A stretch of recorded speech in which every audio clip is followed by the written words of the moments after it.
Welcome to Starbound. My name's Aram, and I'll be your narrator today. Nearly 500 supporters get early access to our stories, including brand new episodes of Sunspire Academy and Freyrin and Remike. If you'd like to unlock early access and support new episodes and future series, tap Join below to become a Starbound member.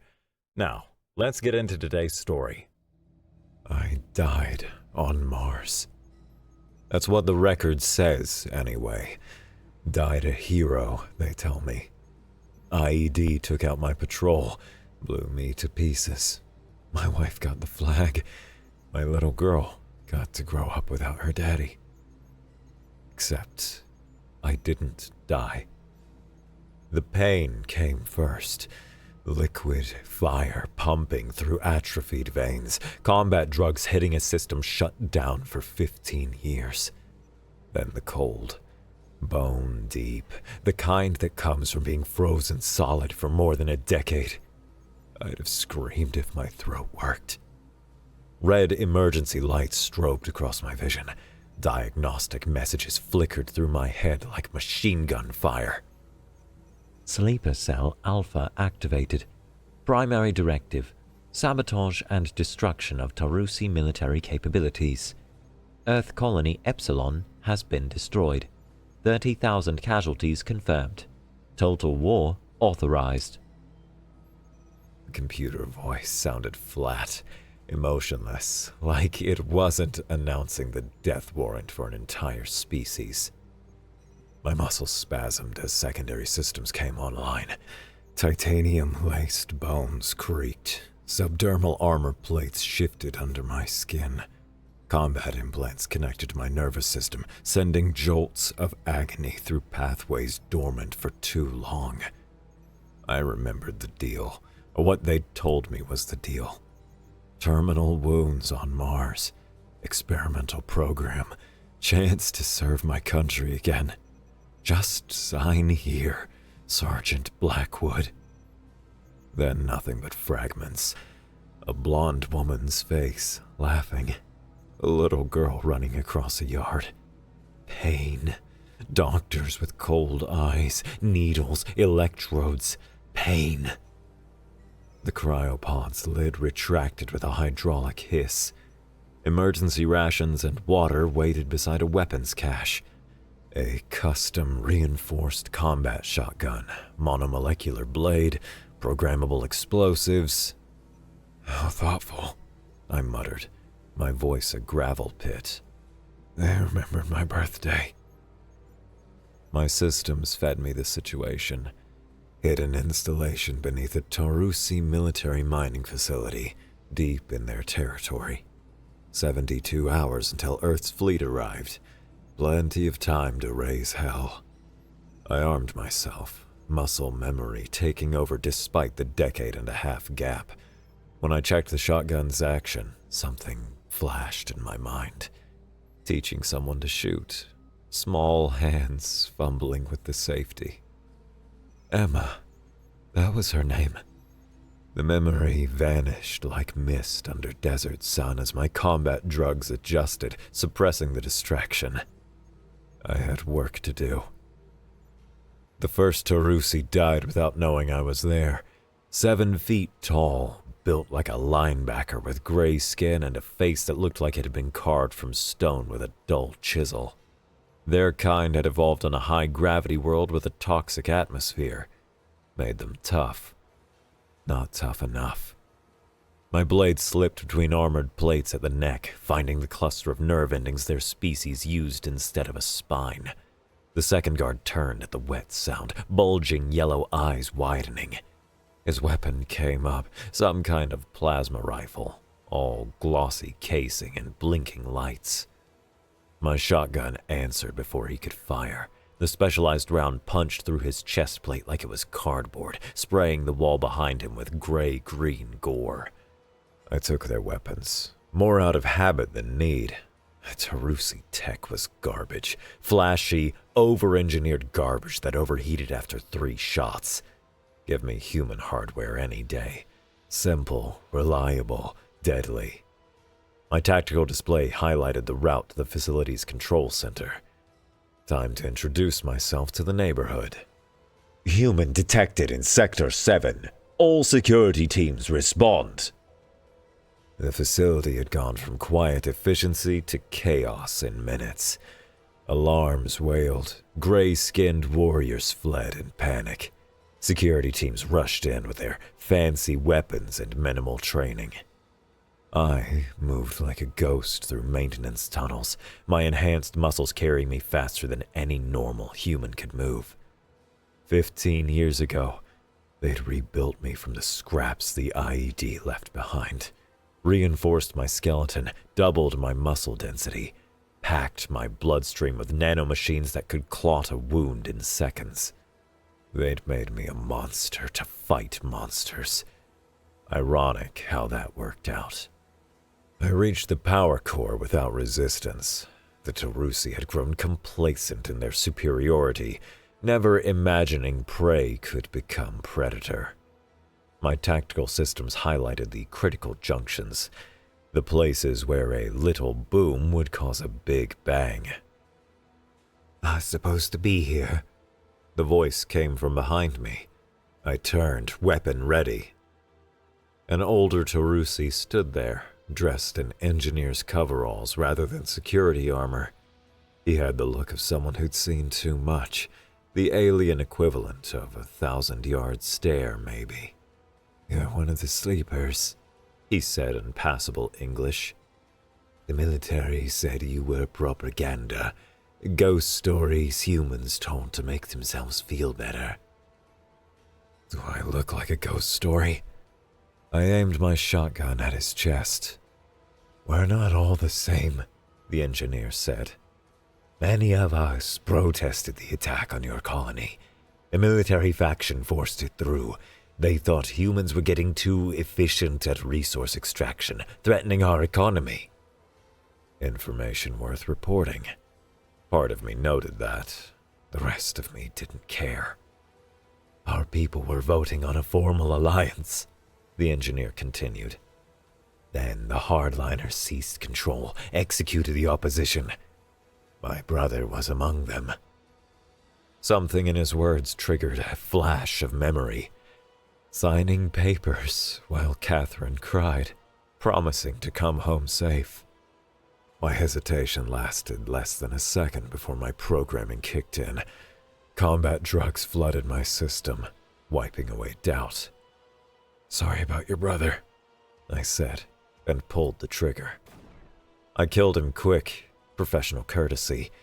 He didn't support the attack on our colony, but orders were orders, and mine said no witnesses. As his body hit the floor, my tactical display glitched. For a split second, the Tarusi's face was replaced with a human one. Then it cleared, and I returned to planting explosives. The Tarusi had built their power distribution network like they built everything else, complicated and vulnerable. One overload in the right place, and half the district would go dark. I set the timers and moved toward the exit. Time to find somewhere with a view. The explosions rippled across the facility like dominoes falling. Primary power failed. Backup generators sputtered to life, then died as secondary charges took them out. In the darkness and confusion, I moved toward the command center. Tarusi security responded exactly as expected. Too many bodies rushing to the wrong places. Their communications were chaos, easy to monitor through my enhanced hearing. "Complete system failure in sectors 3 through 7. Sabotage suspected. Secure all sensitive areas. Could it be human action? Impossible. There are no humans on Taurus Prime." I took them apart methodically, moving from shadow to shadow.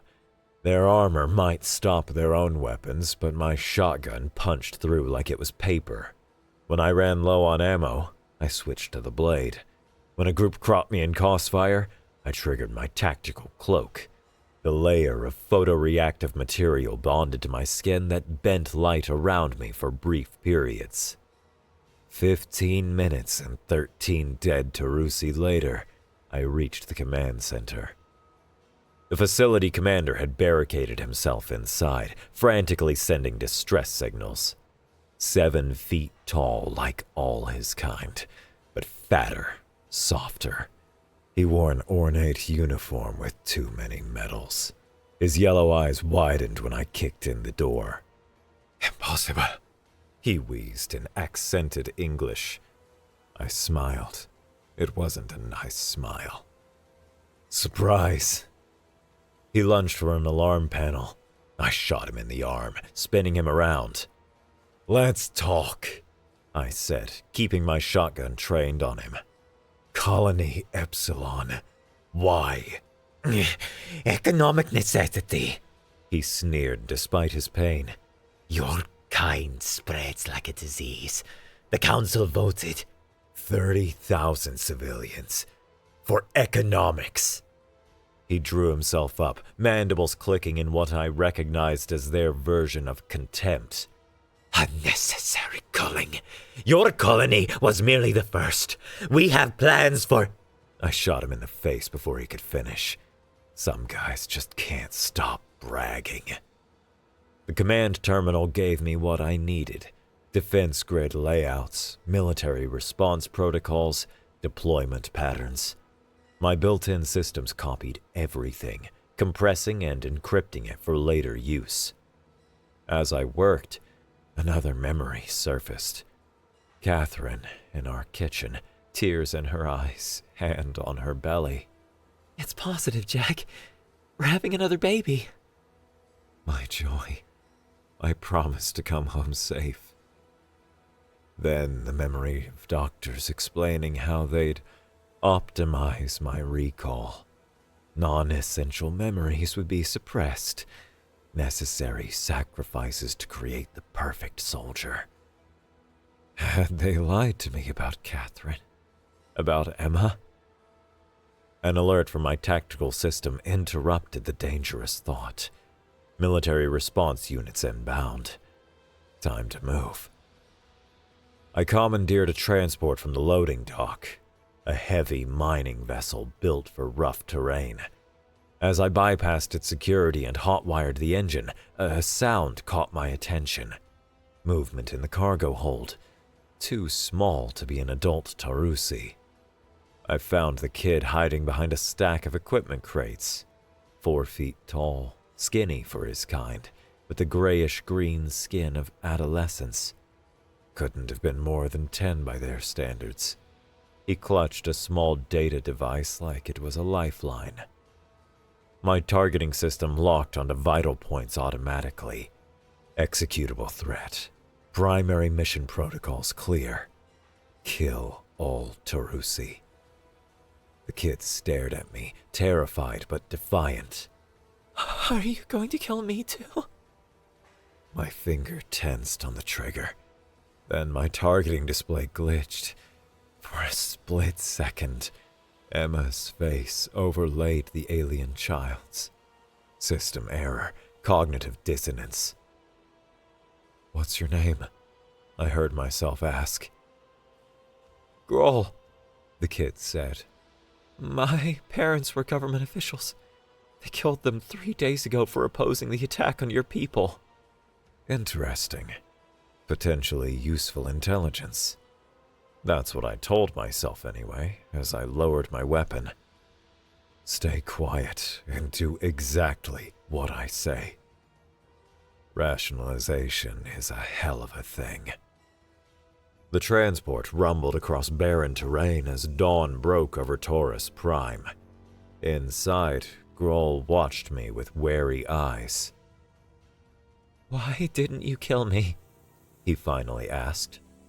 "Intelligence gathering," I answered, the lie coming easily. "You know things I need to know." "Like what?" Like who's in charge now that the moderates have been purged. Like where I can find military targets. Grohl's mandibles clicked in what might have been a bitter laugh. "General Breck took control after the purge. He executed my father personally, called him a human sympathizer." "And your mother?" "She tried to send warning to your colony." The kid looked down. They made her disappearance public. Example to others. Something twisted in my chest. Not guilt. They'd engineered that out of me. Something else. Memory trying to surface. My daughter, I said, the words feeling strange. She'd be about your age now. You had a daughter? Grohl seemed surprised. Before I could answer, proximity alarms blared. Tarusi patrol craft appeared on my tactical display, moving fast on an intercept course. Hold on, I said, pushing the mining vehicle beyond its designed specs. The engine whined in protest as we accelerated toward a canyon network.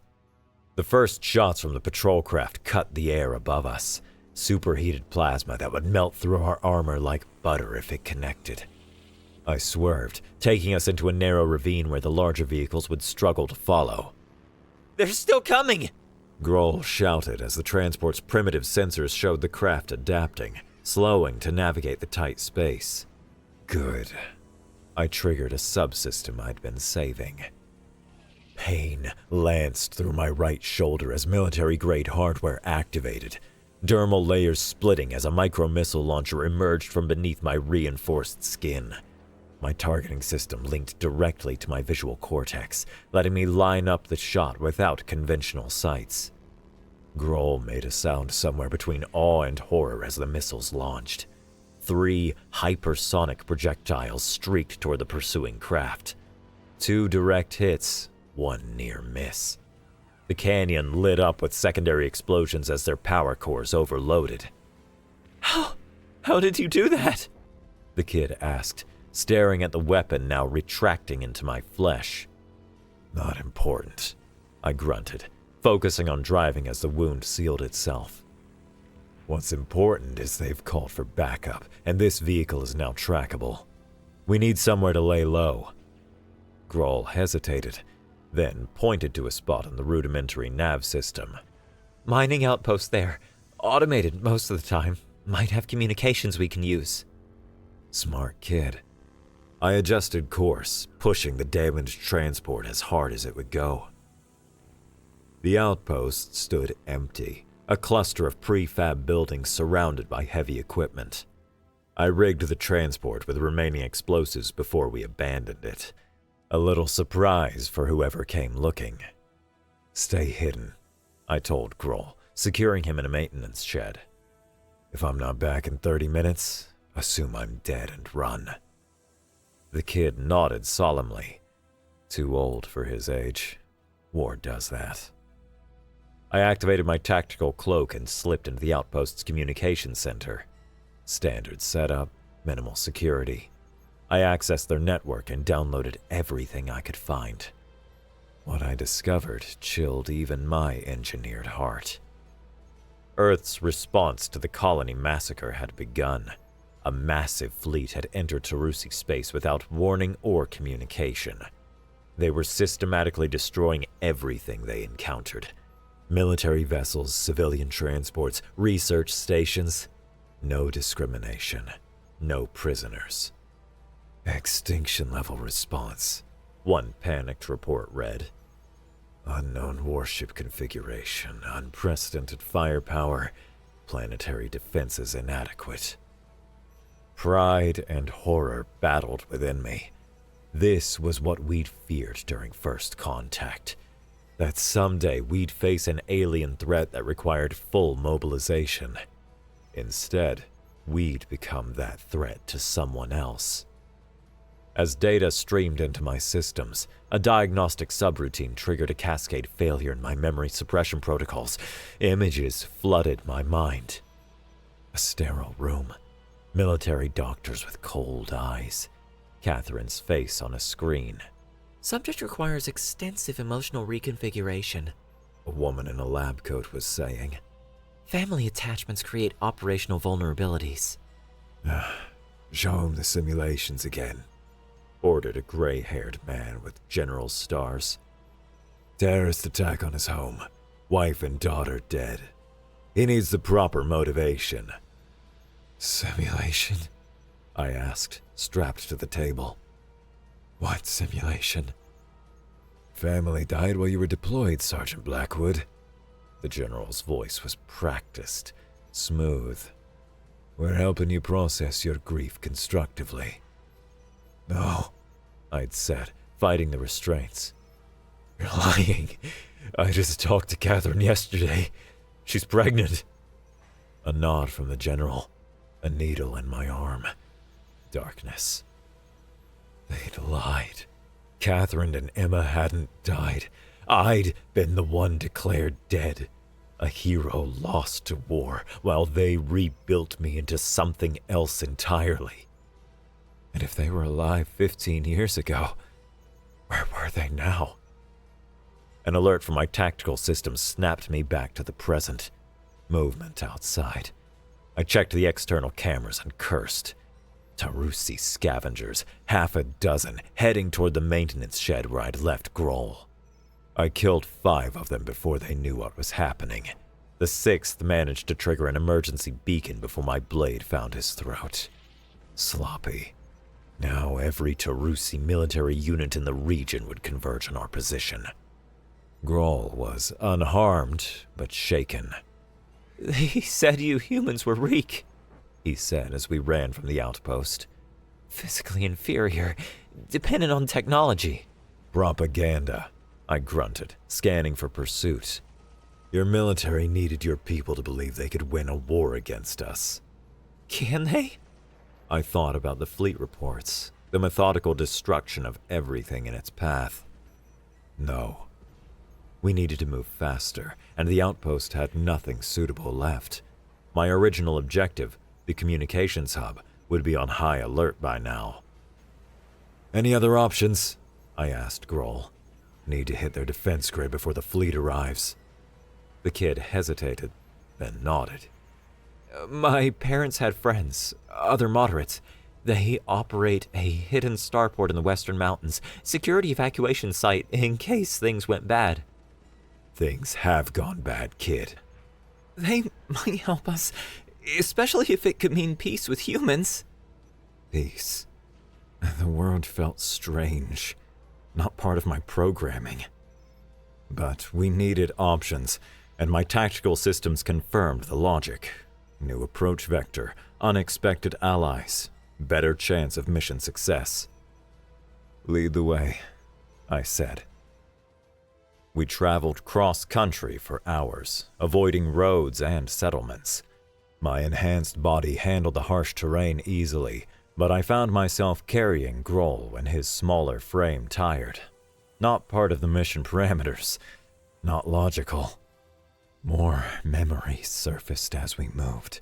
Catherine pregnant, Emma's 5th birthday, the deployment orders to Mars, my last night home. Will you come back, Daddy?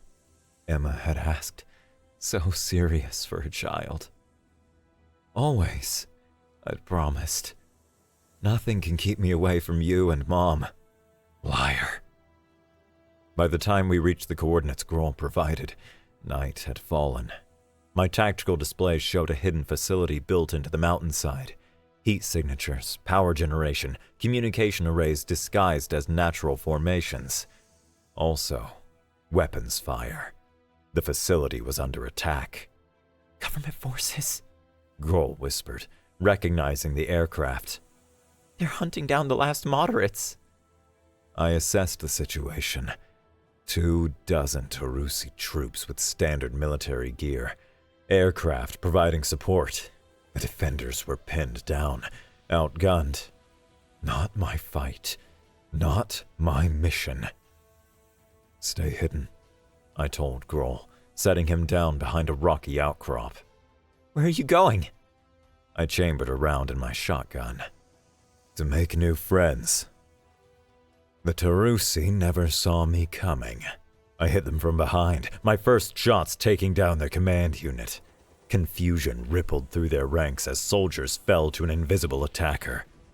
I moved like death itself, quick, efficient, unstoppable. When my shotgun ran dry, I switched to their own weapons. When those overheated, I used my hands. My left eye took damage from shrapnel during the fight, tactical display flickering. Medical subsystems injected stabilizers, keeping me functional despite the injury. The defenders rallied as the attackers broke ranks. Within minutes, the government forces were retreating, leaving their dead behind. I stood in the open as the moderates emerged from their fortifications, weapons trained on me. A tall Tarusi with faded green markings stepped forward, eyeing me with a mixture of fear and calculation. "Human," he said simply. "You intervened." "Common enemy," I replied. Grohl emerged from hiding, running to the group. Telk, it's me, Grohl. My parents were— "Minister Huck's son." The leader, Telk, recognized him. "We thought you died with your mother." The humans hate me, Grohl said. "He's different from what they told us."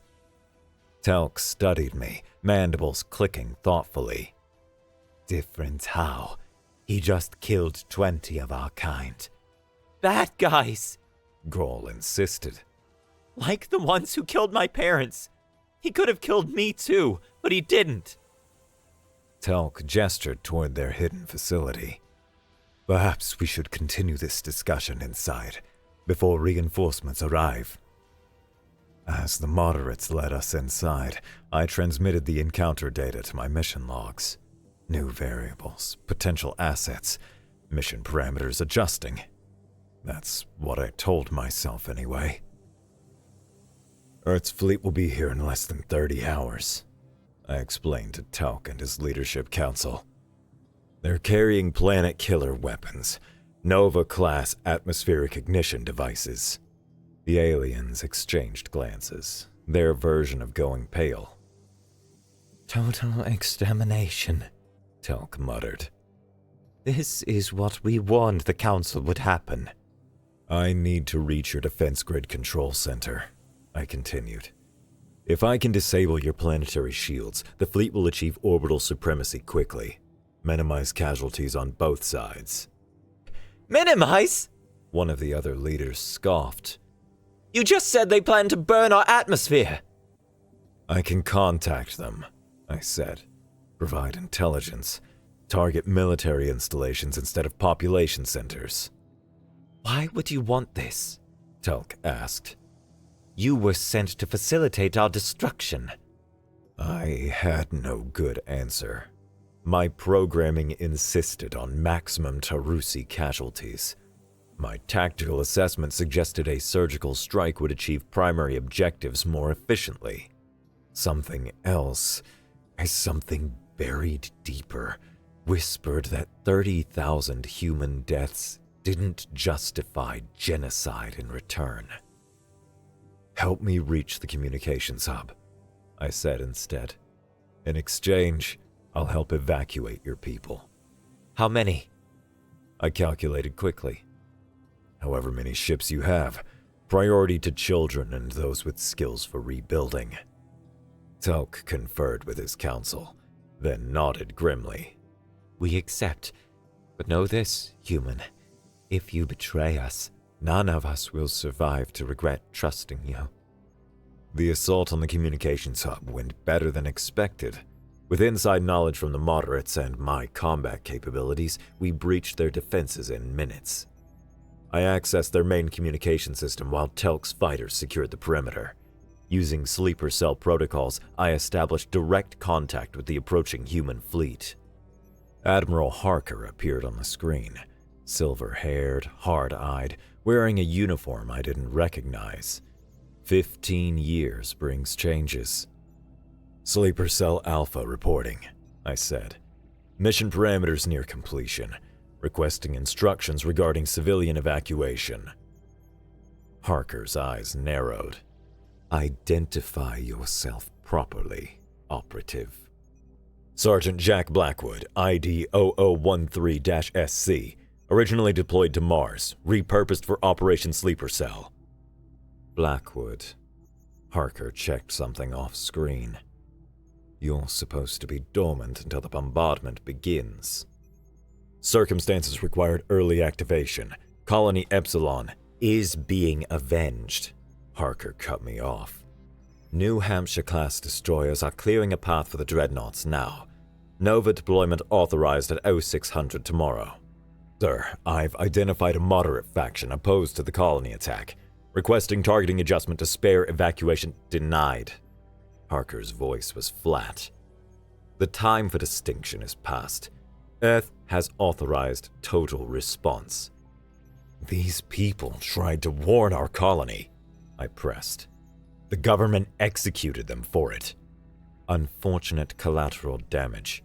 Your mission is to sabotage military targets until fleet arrival, then proceed to emergency extraction point Delta for asset recovery. Something in his phrasing caught my attention. Asset recovery? Parker's expression revealed nothing. Your enhanced systems represent significant military investment, Sergeant. And if extraction is impossible? Sleeper cell operatives have embedded self-termination protocols. They will activate automatically upon mission completion. Cold certainty settled in my gut. I was never meant to return home, just complete my mission and die, removing evidence of human infiltration. As if triggered by the realization, my diagnostic systems uncovered a hidden subroutine, a countdown to self-destruct designed to activate after I'd accomplished my primary objective. Understood, Admiral, I said, keeping my voice neutral. One final question. Project records indicated my family was eliminated in a terrorist attack. Is that accurate? Parker frowned. Your psychological conditioning was classified, Sergeant. Stick to mission parameters. Are they alive, sir? A long pause, then reluctantly. Your wife remarried 3 years after your death. Your daughter is in college now.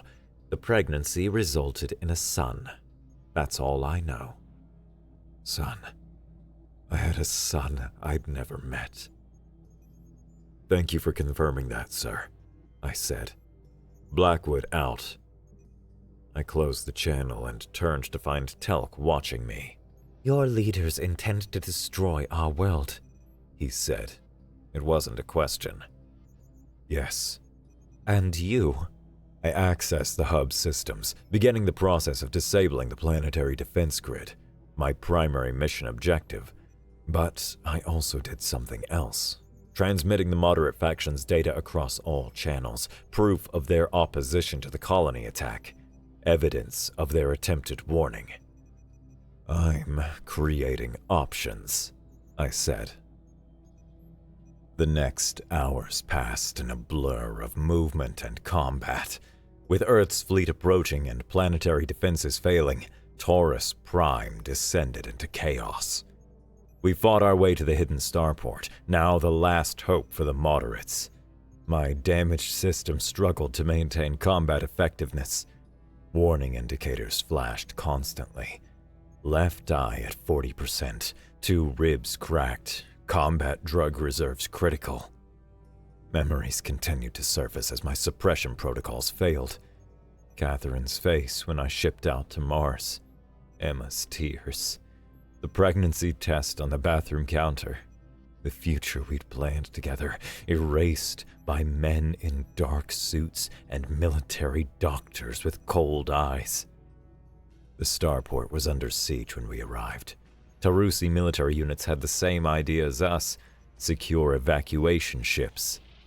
A squadron of elite commandos had the moderate defenders pinned down with heavy weapons. I analyzed the situation through my tactical system. Standard envelopment pattern, but they'd left their flank exposed, assuming the rough terrain provided natural protection. I need a diversion, I told Telk. Draw their fire for 30 seconds. He nodded grimly. Then what? Then I end this. The moderates laid down covering fire while I circled behind the commandos. My damaged leg dragged slightly, systems rerouting power to compensate. Combat effectiveness at 68% and dropping. No matter. Good enough for government work. I took down 6 commandos before they realized I was there. The 7th, their leader, managed to wing me with a plasma burst that burned through my reinforced skin, searing the muscle beneath. Pain lanced through my system as medical nanites rushed to the wound. Too many injuries, resources stretched too thin. The remaining commandos regrouped, coordinating to trap me in a crossfire zone. I ducked behind minimal cover as plasma fire cut the air around me. Surrender, human! The commander shouted. You cannot escape! He was right. The tactical situation was untenable. Moderate fighters pinned down, Tarusi reinforcements inbound, my systems failing. One option remained. Everyone down! I shouted to Telk and his fighters. Then I triggered my final weapon, the Omega-class EMP pulse generator embedded near my heart. The weapon of last resort, designed to take everything electronic with me if I was captured.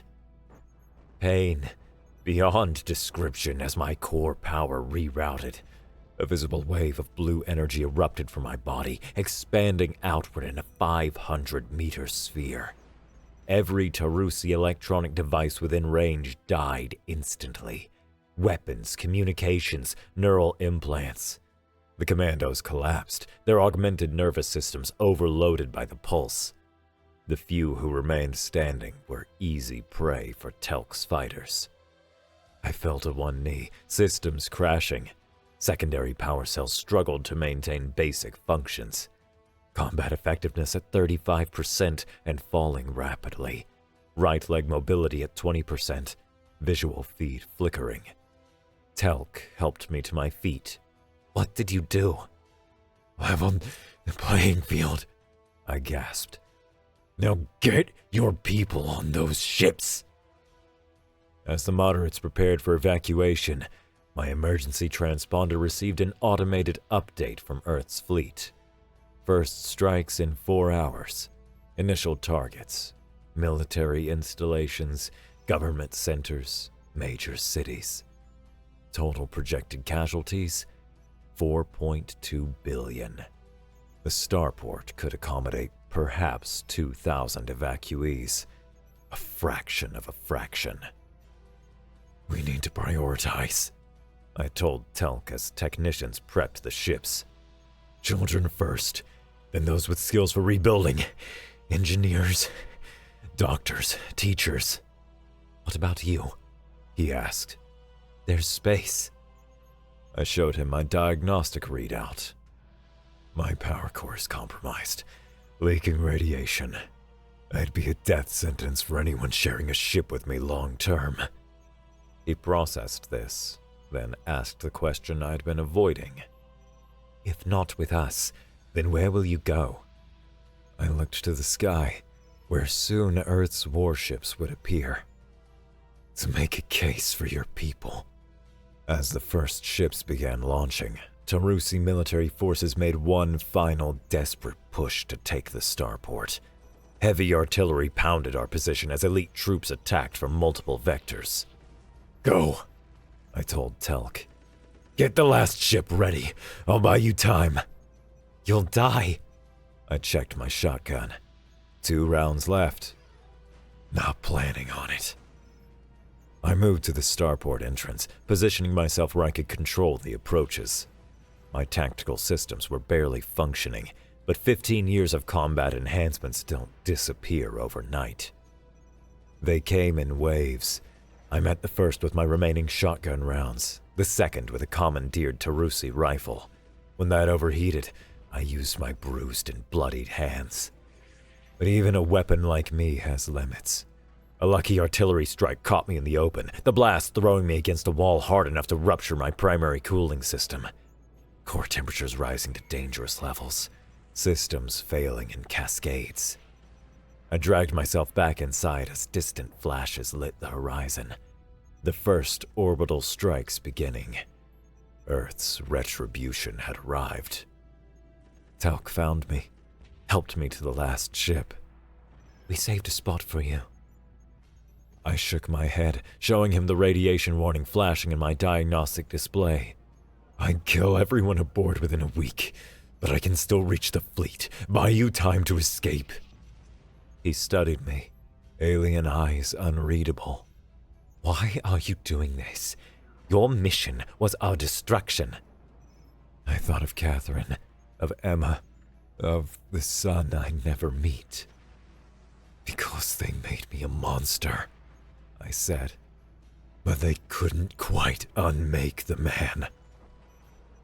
As the last evacuation ship launched, I took a single pilot scout craft in the opposite direction, toward the human fleet now visible in orbit. The ship's simple controls were manageable, even with my damaged systems. My medical subsystem diverted all remaining power to maintaining consciousness, shutting down combat enhancements to preserve my core neural matrix. Using my emergency military transponder, I established direct contact with Admiral Harker aboard the fleet flagship Retribution. Sergeant Blackwood, he acknowledged. Your position suggests you're not at Extraction Point Delta. Change of plans, sir. I'm transmitting tactical data on remaining Tarusi military assets. I send the complete file. Defense layouts, troop deployments, command structures. Recommend precision strikes instead of the Nova option. Explain your reasoning, Sergeant. Sir, I've confirmed a significant, moderate faction opposed the colony attack. They attempted to warn Epsilon but were blocked by military hardliners. These civilians don't deserve extermination. Collateral damage is regrettable, but with respect, sir, I interrupted. I'm also transmitting my full operational record. Combat effectiveness against Tarusi forces, their technological vulnerabilities, strategic weaknesses, data that would be invaluable against future threats. Harker was silent as he reviewed the files. Finally, this is impressive, Sergeant, but policy decisions have been made at the highest level. By people who've never faced the enemy directly, I countered. I have, and I'm telling you, we can achieve our strategic objectives without genocide. Why should I trust the judgment of a single operative whose programming may be compromised? Because General Maxwell selected me personally for this program, I said, playing my final card. Your former commanding officer believed in surgical precision over brute force. Are you going to dishonor his legacy with an indiscriminate massacre? More silence. Then, approach on Vector 227, Docking Bay 14. We'll discuss this further in person.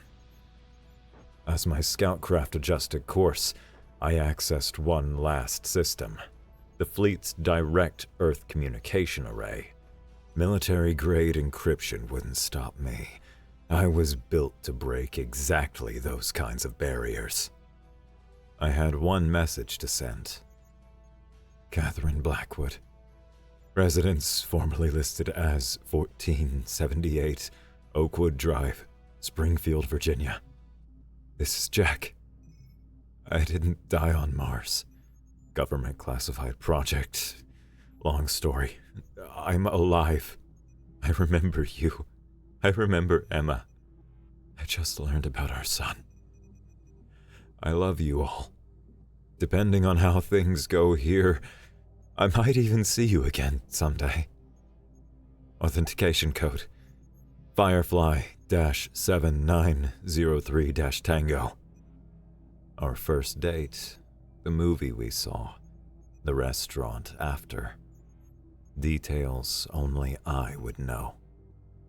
As the message transmitted, my scout craft docked with humanity's flagship. Marines in unfamiliar armor waited on the other side of the airlock, weapons ready. I stepped through unarmed, my damaged body barely holding together. Sergeant Jack Blackwood, I identified myself. Reporting for debrief. 3 days later, I watched tactical displays from my medical bed as Earth forces systematically destroyed Tarusi military installations across the planet. Precision strikes, minimal civilian casualties, No atmospheric ignition devices deployed. Admiral Harker stood beside me, reviewing the latest reports. Your intelligence was accurate. Their defense systems folded exactly as predicted. The evacuation ships granted safe passage to the neutral zone, as agreed. Roughly 1,900 civilians, mostly children and technical specialists. He glanced at me. A small concession, considering. A beginning, I corrected. Perhaps. He consulted his tablet. Medical says your systems are too damaged for complete repair. The experimental tech is 15 years obsolete, but they can stabilize you, convert most of the military hardware to civilian-grade prosthetics. And then? That depends on your cooperation. There will be debriefings, security protocols. Your technical knowledge is still classified. My family? Harker's expression softened slightly. Your message reached Earth. Military intelligence verified your identity and delivered it to Catherine Blackwood Reynolds yesterday. Reynolds? She'd remarried. Of course she had. Her response is waiting in your secure queue, Harker continued. As requested, we've arranged transportation back to Earth once the critical phase of operations concludes. What happens after that is beyond my authority. He left me alone with the message. For several minutes, I couldn't bring myself to open it. Finally, I gave the command. Catherine's face appeared on the screen. Older, lines around her eyes, but unmistakably her. My wife. Not my wife. I didn't know anymore. Jack, She said, her voice steady despite the tears in her eyes. it's really you. They showed me the authentication code, your service records. I still can't believe it. She paused, collecting herself. There's so much to tell you. Emma's in college now, engineering, like she always wanted. And Samuel, our son, he's 14. He looks just like you. She wiped away tears. I don't know what they did to you all these years. I don't know what you've been through. But if you're still the man I loved, the man who promised to always come home, then we'll figure this out. We've been given a second chance that most people never get. I don't intend to waste it. The message ended. I closed my eyes, feeling something I hadn't felt in 15 years. Hope. On my tactical display, a notification appeared, another message incoming.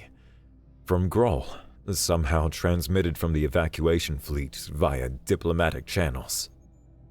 The young Tarusi's face appeared, solemn but determined. Jack Blackwood, I wanted to thank you for what you did for us. Telk says without your intervention, none of us would have survived. He held up the data chip I'd given him before we parted. You gave me your memories. I've studied them. Your family, your real mission, the lies they told you. He paused. Humans and Tarusi both tried to make you into something you're not.